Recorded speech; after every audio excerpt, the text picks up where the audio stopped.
Okay guys, so let's do this naman.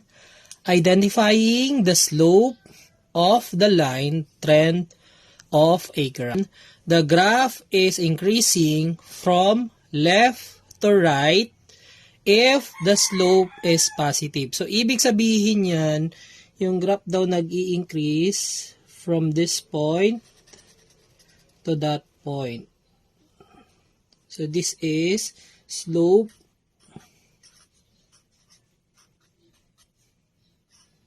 positive. Okay.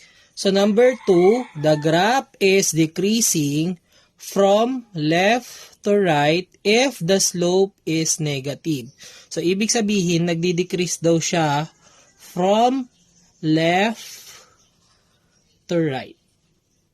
Yeah. So, ito, slope is negative. Okay.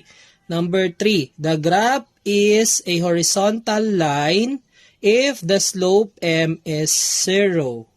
So, horizontal line. So, ibig sabihin, pag ganyan. Yan. Okay. So, slope equal to 0. So, number 4, the graph is a vertical line if the slope is undefined. So, ibig sabihin, ganito yan. Okay. So, slope